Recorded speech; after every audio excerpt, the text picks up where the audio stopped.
कोहलपुर नगरपालिकाले बनाउँदै गरेको नीति तथा कार्यक्रम ल्याउँदै गरेको नीति तथा कार्यक्रम सुधार सङ्कल्प एवं अन्तर्क्रिया कार्यक्रमका अध्यक्ष एवं कोहलपुर नगरपालिकाका सुझाव प्रस्तुत।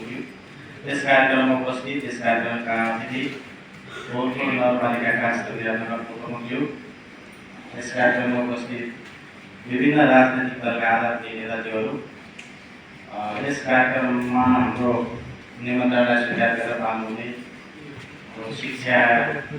शिक्षाविज्ञ पूर्व नेपाल सरकारका उपसचिव मलाई स्वागत गर्न चाहन्छु।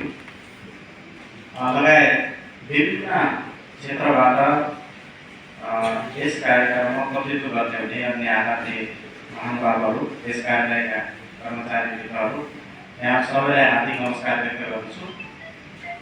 र अघि हाम्रो नगर प्रमुखज्यूले पनि स्वागत गर्ने क्रममा पनि केही विषयवस्तुहरू साङ्केतिक रूपमा केही विषयवस्तुहरूलाई यहाँ जानकारी दिइरहेको कुरा पनि म यहाँहरूसँग निवेदन गर्न चाहन्छु।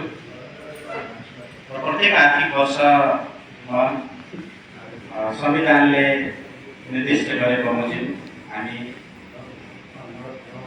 आउँदो आर्थिक वर्षका लागि यस चालु आर्थिक वर्षमा असार 10 गतेभित्र हामीले बजेट एवं नीति तथा कार्यक्रम ल्याउनु पर्ने प्रावधान छ।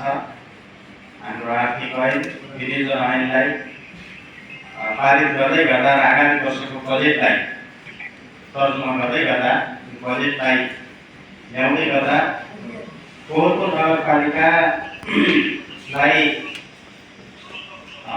आवश्यक पर्ने बजेट हामीसँग सीमितता भए पनि न्यून स्रोत साधन भए पनि जति स्रोत साधन छ नेपाल सरकार, प्रदेश सरकार एवं हाम्रो स्थानीय स्रोतबाट उठ्ने राजस्व छ त्यो सबैको एउटा एकीकृत स्रोतबाट हामी आर्थिक वर्षको जम्मा बजेटलाई हामी अनुमान गर्छौँ।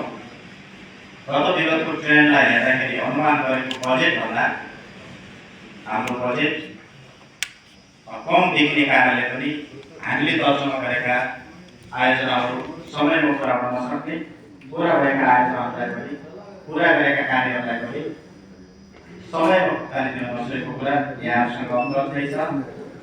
बजेटको प्राथमिकता हुन्छ, बजेटको सिद्धान्त हुन्छ र नीति तथा कार्यक्रम जसले कोहलपुर नगरपालिकाको समग्र क्षेत्रको विकासका लागि विकासका पूर्वाधारहरूलाई यहाँ अगाडि बढाउनका लागि, विस्तार गर्नका लागि विभिन्न क्षेत्रका सामाजिक काम गर्नका लागि दलित, जनजाति, अल्पसङ्ख्यक, अपाङ्ग, द्वन्द्व पीडित, सीमान्तकृत वर्गका समस्याहरूलाई पनि समाधान गर्नका लागि, उद्यमशीलता विकास गर्नका लागि, आय आर्जनका कार्यहरू अगाडि बढाउनका लागि, त्यस्तै गरेर ठुला आयोजनाहरू सञ्चालन गर्नका लागि र कार्यालयसँग सम्बन्धित रहेका अन्य गतिविधिहरू कार्यहरू गर्नका लागि के कस्ता क्रियाकलापहरू गरेमा यसले प्रतिफल दिन सक्छ, छिटो प्रतिफल दिन सक्छ, गुणस्तरीय प्रतिफल दिन सक्छ, त्यसबाट समावेशिता झल्किन्छ, त्यसले लोकतन्त्रको लाभलाई प्रतिनिधित्व गर्छ, सुनिश्चित गर्छ।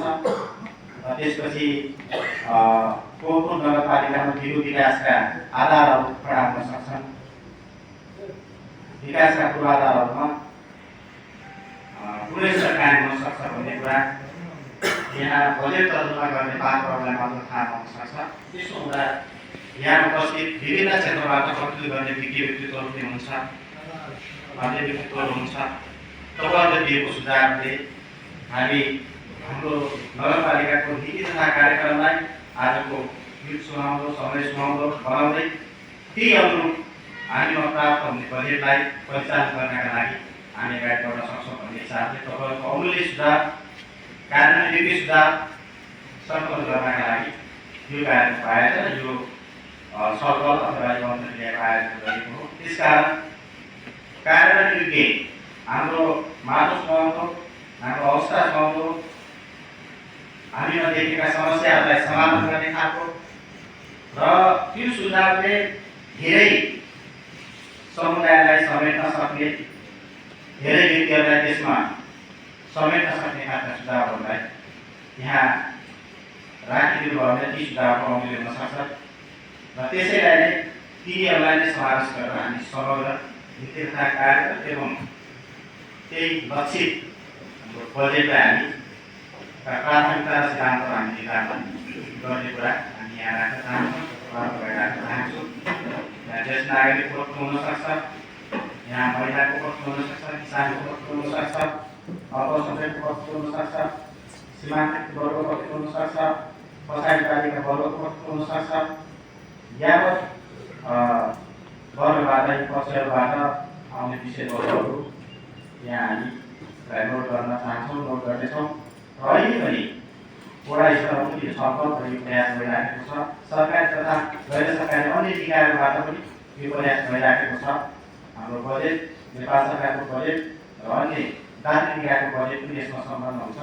त्यसो हुँदाखेरि यी विषयवस्तुहरूलाई केन्द्रित गरेर यहाँ विभिन्न राजनीतिक दलका व्यक्तित्व हुनुहुन्छ, अन्य व्यक्तित्व हुनुहुन्छ, यी सुझावहरूको अपेक्षा अनुरूप अपेक्षा स्वरूप हामीले यो कार्यक्रमको आयोजना गरेका छौँ।